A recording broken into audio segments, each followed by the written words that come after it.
Eylül devriminden ilk ne zaman haberdar oldunuz ve nasıl haberdar oldunuz? Bunun biraz tarihsel geçmişine bakmak gerekir. Şöyle, 1920'ler, Milletler Cemiyeti dönemi, Kürtlerin, Kürdistan'ın bölünmesi, parçalanması, paylaşılması, Kürtlere çok ağır darbeler indirmiştir. Bu dönemin iki emperyal gücünün ve Orta Doğu'nun iki köklü devletinin birbirleriyle işbirliği içinde gerçekleştirdikleri, kotardıkları bir politikadır. Kürtler için çok ağır bir durumdur bu. Bir insanın iskeletinin parçalanması gibi bir etki yaratmıştır Kürtler üzerinde. Bir insanın beyninin dağılması gibi bir etki yaratmıştır Kürtlerin üzerinde. Bu, Kürtleri tarihten silmek, yeryüzünden silmek için gerçekleştirilmiş bir politikadır. Kürtlerin, Kürdistan'ın bölünmesi, parçalanması, paylaşılması. Mela Mustafa Barzani, Kürtlere karşı böylesine ağır bir yaptırımın gerçekleştirildiği bir ortamda Kürtleri küllerinden yeniden yaratan bir rolü vardır Mela Mustafa Barzani'nin. Tabii Mela Mustafa Barzani derken bunu sadece Mela Mustafa Barzani olarak almamak gerekir. Şeyh Abdüsselam Barzani, Şeyh Ahmet Barzani, Mela Mustafa Barzani bir sürecin devamı şeklinde almak gerekir. 1947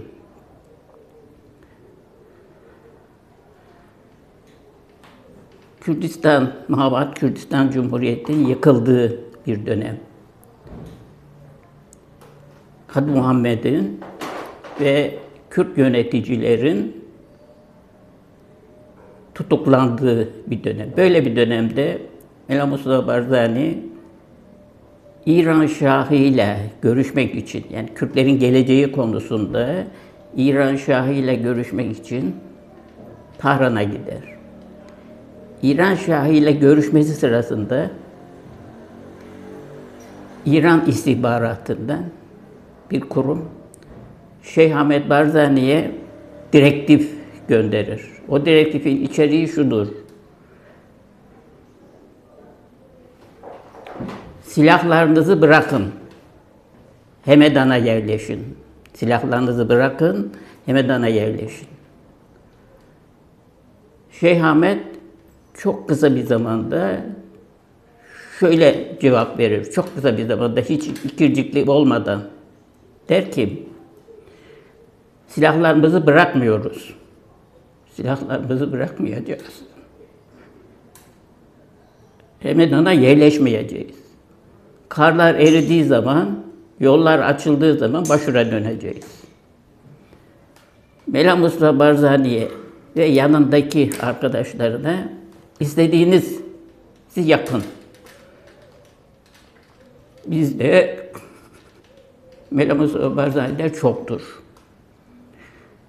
İşte bu kararlı tutumdan sonra Mela Mustafa Barzani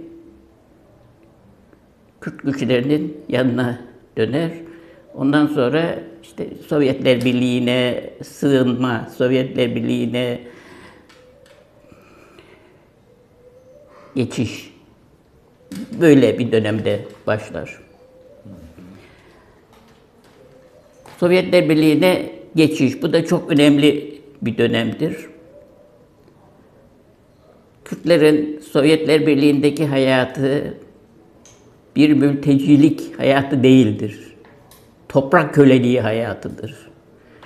Kürtler Azerbaycan'dan sürülmüştür. Ve bu Barzani ile, Mela Mustafa Barzani ile Sovyetler Birliği'ne geçen 500'ün üzerinde peşmerge. Orta Asya'ya sürgün edilmişlerdir. 1948.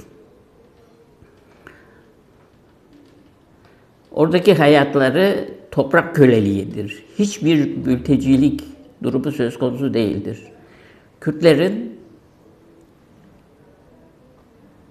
biraz durumunun iyileştirilmesi Stalin'in ölümünden sonra 1952-53 Stalin'in ölümünden sonra gerçekleştirilmiştir. Bundan sonra Mela Mustafa Barzani'ye Moskova'da bir ev verilmiştir Sovyet yönetimi tarafından.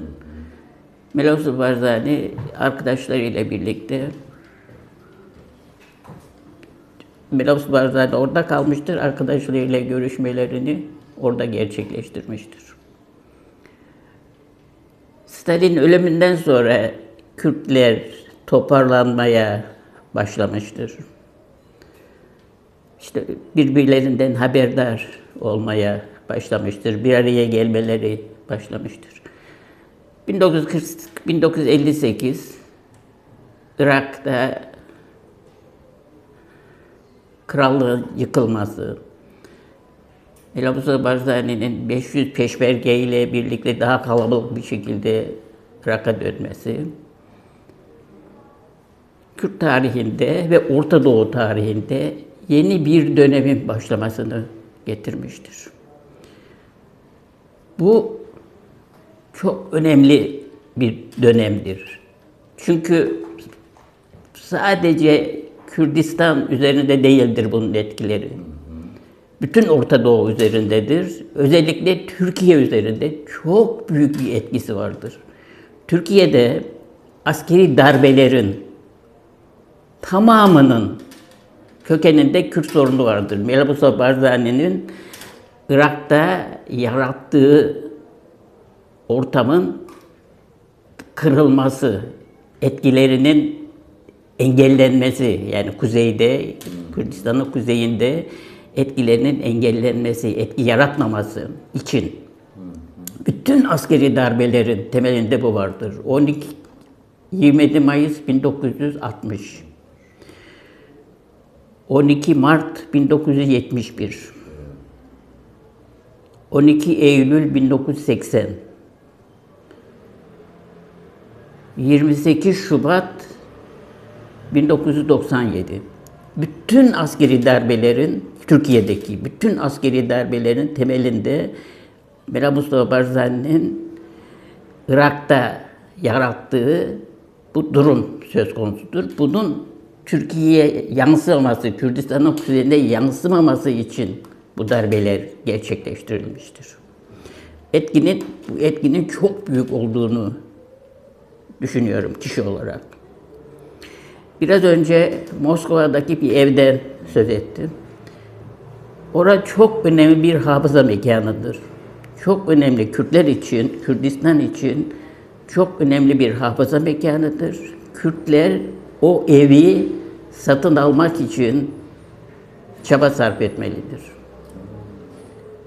Bu önemli, çok önemli bir kurumdur. Bu ev çok önemlidir. Kürtler için çok önemli bir hafıza mekanıdır.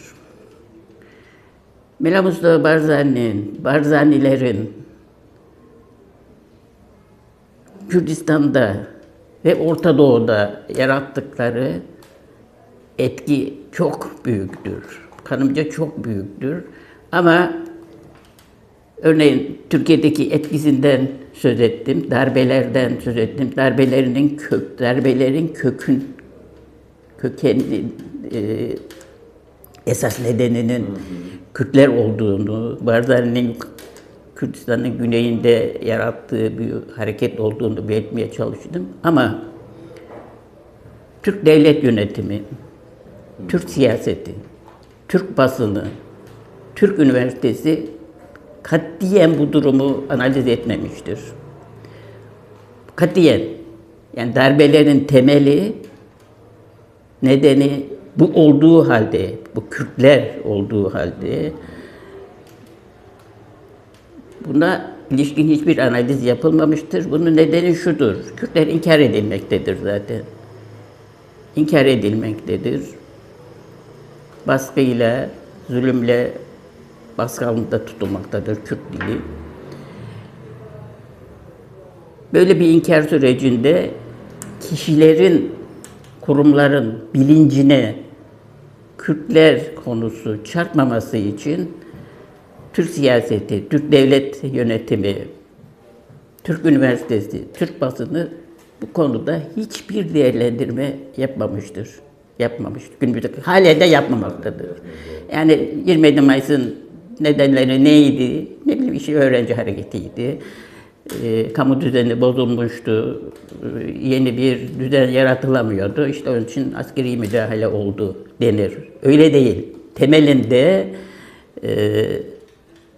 Kürt sorunu, Kürdistan sorunu vardır. Bu güneyde, Kürdistan'ın güneyinde yaratılan bu durumun Kuzey Kürdistan'a etkisini sınırlandırmak veya engellemek için gerçekleştirilmiştir. Tabii Mela Mustafa Barzani tek başına bir kişi değildir. Barzaniler bir süreç içinde değerlendirilmelidir. Abdüselam Barzani, Şeyh Ahmet Barzani, Mela Mustafa Barzani çok önemli bir süreçtir. Kişi olarak ben Abdüselam Barzani'yi, Şeyh Ahmet Barzani'yi, Mela Mustafa Barzani'yi sevgiyle adıyorum.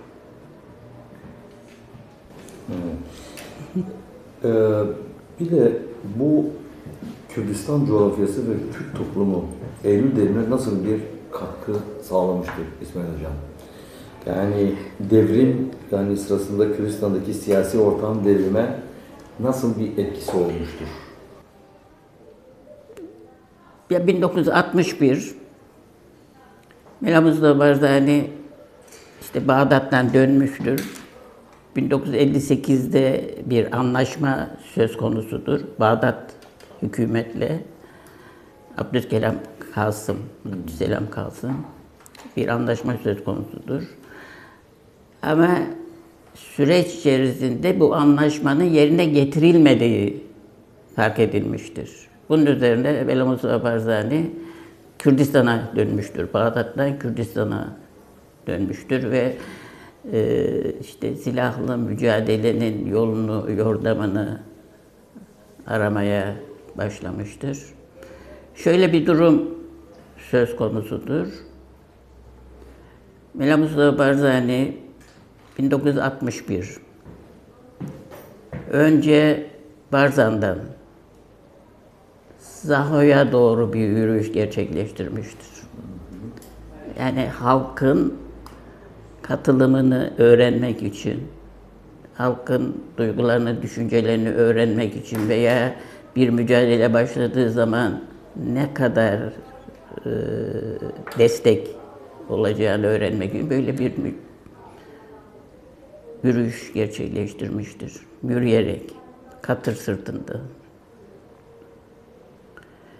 Ama halk da bu konuda bir heyecan görmemiştir Mela Mustafa Barzani 1961.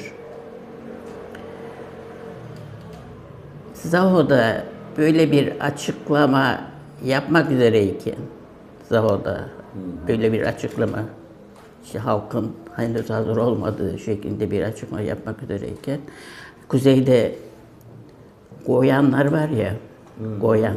Evet, Goyan. Onlar demişler ki, biz hazırız, silahlarımızla birlikte katılacağız. Zaten Zaho'ya Evet yakın ve bir mıntıka zaten. bu katılım da gerçekleşmiş. Ondan sonra Barzani işte onların katılımı ile Barzan'dan Zaho'dan tekrar Barzan'a doğru bir yürüyüş.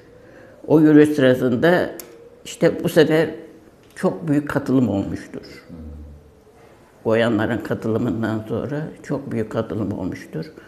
Ondan sonra Barzan'dan bir de Süleymaniye'ye doğru bir yürüyüş gerçekleştirilmiştir. O yürüyüş daha kalabalık olmuştur. İşte 9 Eylül dönemi, 9 Eylül devrimi böyle başlamıştır. Yani halkın sürece katılması, böyle başlamıştır ama sürece katıldığı zaman öyle böyle silahlanma filan, doğru dürüst silah filan yoktur ortada. Zaten Kürtlere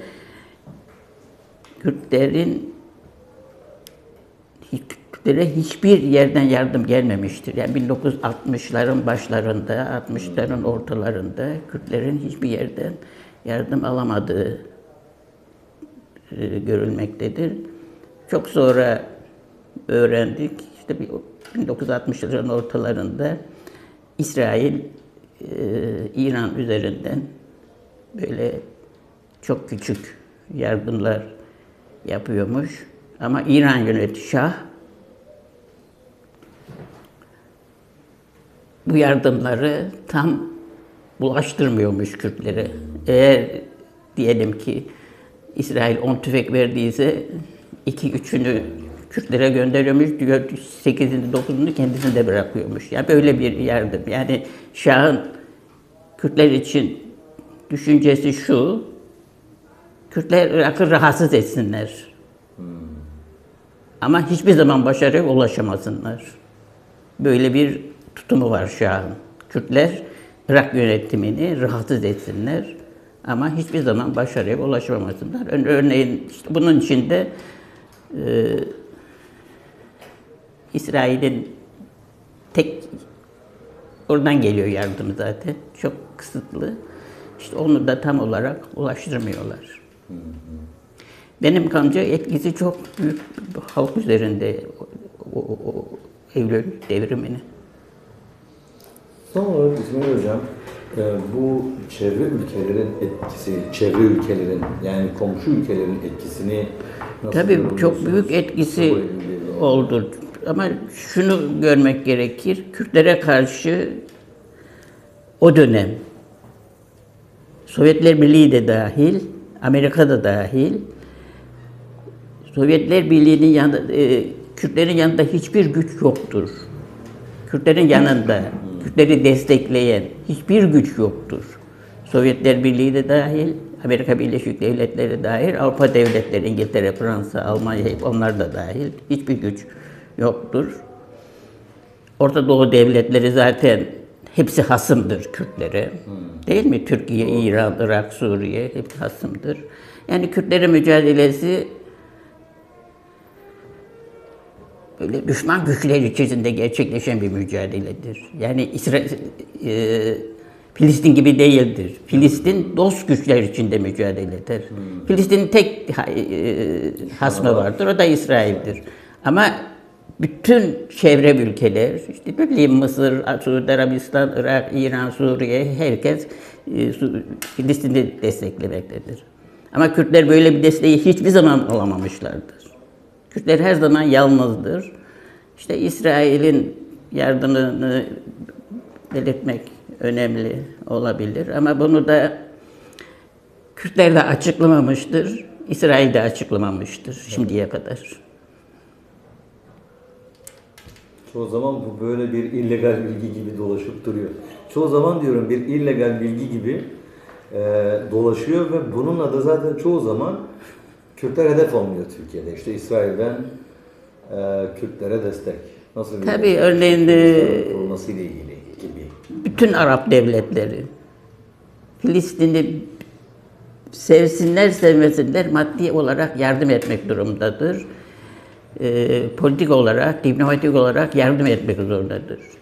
22 Arap devleti, bunun dışında 57 İslam devleti, İslam Konferansı'na bağlı 57 devlet Filistin'e hem maddi yardım yapmaktadır hem de diplomatik yardım yapmaktadır. Kürtler böyle bir yardımı hiçbir zaman bulamamışlardır. Bilakis İslam devletleri de, Arap devletleri de, işte değil mi, Orta Doğu Kürtlerin etrafındaki hasım devletler de her zaman Kürtlerin mücadelesini engellemek için, bastırmak için işbirliği içerisindedirler. Bu her zaman da böyle devam etti aslında. Şu günde baktığınızda böyle. İsmail Hocam bir de son olarak sizin bu süreçte tanışmanızı biraz değerlendirmenizi istiyoruz. Yani bu Eylül sürecini, tanıdığınız süreci de biraz kendi gözünüzle değerlendirmenizi istiyoruz. Yani siz ne zaman tanıştınız bu süreçte? Ya ben 1963'te askerdim. Şemdin'de de. O zaman Mela Mustafa Barzani'nin işte mücadelesi vardı. Biz de sınırdaydık. Zaten bu mücadele başladığı zaman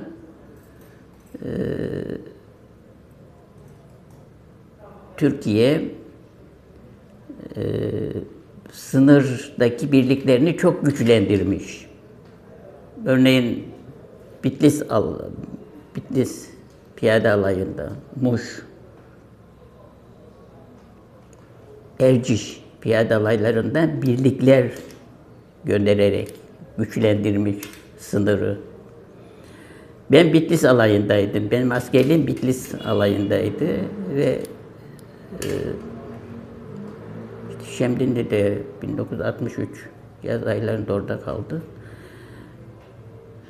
O zaman Kürtler konusunda bir bilincim yok, çok yoğun bir bilincim yoktu.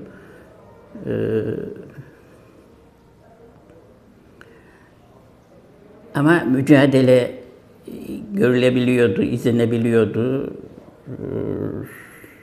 Savaş uçakları işte Kürtleri bombalıyordu. Irak savaş uçakları Kürtleri bombalıyordu. O bombaların bir kısmı da sınır köylerine, Şemdinli'deki sınır köylerine falan düşüyordu. Kürtler arasında da bir mücadele vardı. Örneğin Arados bölgesi Mela Mustafa Barzani ile çatışma içindeydi. Öyle bir didinme söz konusuydu. Didişme söz konusuydu. Onlardan bir kısmı, yani Kürtlerin, Mela Mustafa Barzani'ye bağlı güçlerin baskısından dolayı Şemdinli'ye mülteci olarak geldiler. Yani Türkiye'ye mülteci olarak geldiler. Şeyh Reşit, Barados bölgesinde.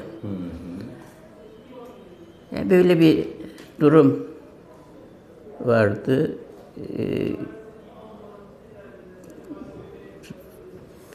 Durmadan da emir geliyordu. İşte hani 1947'de bir geçiş olmuş ya, 1947 Mabat döneminde. Mela Mustafa Barzani İran'a geçmiş ya. İran'dan da işte Sovyetler Birliği'ne geçmiş. O geçiş Gever üzerinden gerçekleşmiş. Gever, yani Yüksekova. Evet. Birlikler önce Yüksekova'ya girmiş, oradan İran'a, İran'dan kuzeye doğru çıkıyorlar. İşte 1947'de Gever üzerinden böyle bir geçiş olmuş. O geçişi durdurmak için veya bir geçiş olacaksa engellemek için. İşte ne bileyim Mela Mustafa Barzani veya Kürt güçlerini sınırda yakalamak, engellemek, geçişlerine izin vermemek. Böyle bir durum vardı. Yani 1963'te yine böyle... Tabii 1961'de başlamıştı. İşte 9 Eylül dönemi. 63'te filan çok yoğun bir biçimde sürüyordu mücadele. Benim kanımca o bölgede Kürtler el altından Barzani'ye çok yardım ediyorlardı. Yani lojistik olarak ne bileyim işte çorap gönderiyorlar, tuz gönderiyorlar, şeker gönderiyorlar, gaz gönderiyorlar falan öyle bir durum. Böyle bir anekdot. Ya bizim anılarınızda da gördük, anılarınızda. Evet, onu ben anlatmaya çalıştım. Evet, kısmen orada ben şuna tanık oldum. Yani Kürtlerin yok sayıldığı ve söylendiği bir dönemde sizin orada aslında Kürtlerin kendi aralarında bir diyalog kurduğunu, çalıştığını, sınırın bu yana dışında bir de sınırın öbür tarafında Peşmerge ile karşılaştığınız Evet. Yani biraz bunlar da aslında bakarsanız yani biraz hani bizde de bir şok etkisi yaratıyor bunları izlerken, okurken yani hafızamızda canlandırırken. Bir de tam da aslında bu 9 Eylül devriminin başladığı süreçten sonraki 1963'e kadar devam eden aslında yoğun sürecine de biraz da tekabül ediyor gibi. Tabii yani çok yoğun bir 63'te kadar. 62'de de vardı o mücadele, 63'te Ben 63'te Şebnem'deydim ama 62'de de birlikler oradaydı. Oradaymış yani Peşmergeler orada Evet, aslında evet. Barzani'ye bağlı birlikler Evet, ve siz evet. aslında Zaten o zaman Şebnem'de sınıfı şöyle bir durum da vardı. İşte fotoğrafı dağıtmışlardı. Böyle Mustafa Barzani'nin eşkıya deniyordu o zaman. Eşkıya deniyor. İşte bu eşkıyayı gördüğünüz yerde yakalayın. Şu kadar da ödül alacaksınız. Yani Kürtlere, çevredeki aşiretlere filan onları dağıtıyorlardı fotoğrafı. Bunu o gördüğünüz yerde yakalayın diye. Aklınıza geliyor mu? Ne gibi ödüldü İsmail Hocam? Aklınıza geliyor mu? Ödül neydi? Ödül. Ne bileyim 25.000 dolar mıdır? Onu bilemiyorum. Yani parasal bir değer koymuşlar. Evet, evet, evet. Büyük bir Parasal paraydı o zaman için. Yani vallahi ilginçmiş gerçekten yani. Eşkıya deniyordu. Eşkıya, evet, Evet. eşkıya kelimesi. Doğru. Zaten eşkıya da artık filmlere dönüştürdü. Evet, evet. E, Benim o zaman çok fazla bilincim yoktu. Kürtler konusunda, mücadele konusunda çok fazla bilincim yoktu ama ama bununla yani resmi ideolojiye de tam bir teslimiyet yoktu herhalde. siz sınırda Peşmerge ile karşılaşıyorsunuz. Evet. Anlarınızda bahsediyorsunuz. Ve daha önce de size büyük şehirde, üniversitede yani aslında Kürtler yok, Kürtçe diye bir dil yok diye eğitimler veriliyor. Ama siz orada şuna tanık olmuşsunuz. Kürtçe konuşan insanlara yani tercüman vasıtasıyla iletişim kurulduğuna tanıklık etmişsiniz mesela. Tabii Kars'tan, Ardahan, Arpaçay'da bir er vardı, Kürttü. İşte bu biz keşif yaparken güneye geçmişiz. Yani bilmeden. Zaten de sınır taşları var. Ne bileyim, bir kilometrede bir sınır taşı, bir kilometrede bir sınır taşı. Çok belirgin değil sınırlar. Biz geçmişiz. İşte o ne kadar geçmişiz? Diyelim 400-500 metre falan. İşte o zaman bize Peşmerge söyledi. Yani siz burası sizin bölgeniz değil.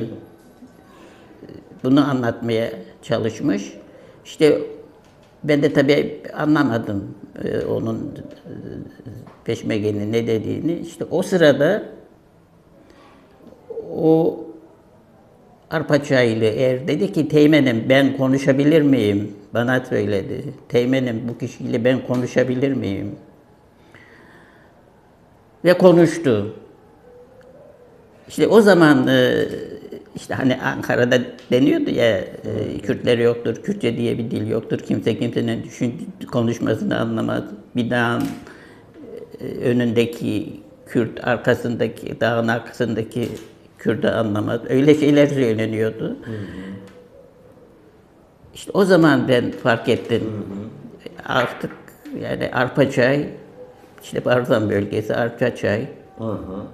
İşte en az 700 kilometre falan mesafe var. Ve birbirlerini çok iyi anladılar. Çok iyi konuştular, çok iyi konuştular. Birbirleriyle çok mu konuştular? Bu önemli bir dönem noktası oldu benim için. Çok önemli. İşte bunu izlerken bizim açımızdan da çok önemli oldu. Tabii, Çünkü evet. yani bir Çünkü anda çok yoğun bir red vardı. Tabii mahkeme reddediyor, üniversite reddediyor, basın reddediyor. Herkesin Türk olduğunu, herkesin Kürtçe diye bir dil olmadığını çok yoğun bir şekilde bunu söylüyorlar. Ama size orada 500-600 kilometre, 700 kilometre mesafede Kürtlerin birbirleriyle çok iyi konuşabildiğini, anlaşabildiğini izliyorsunuz. İnanılmaz bir şey yani gerçekten çok inanılmaz. O günün koşullarına göre, o günün 63 evet. evet, koşullarına göre yani bu da çok önemli bir hafıza. Evet, yani Kürtler açısından da aslında bu Tabii, bir tabii, not önemli öyle. bir hafıza. Nasıl dediniz ya işte o Moskova'daki evin Kürtler açısından nasıl bir hafıza niteliği taşıyorsa eğer aslında bu da çok önemli Tabii, bir tabii. hafıza gerçekten Kürtler açısından. İsmail Hocam çok teşekkür ederim. Tamam. Sizi yorduk. Estağfurullah. Kusurumuza affeyleyin. Ama bu tip konularda gerçekten sizin görüşleriniz, sizin fikirleriniz bizim için Teşekkür. inanılmaz derecede önemlidir ve değerlidir yani. Sağ olasın.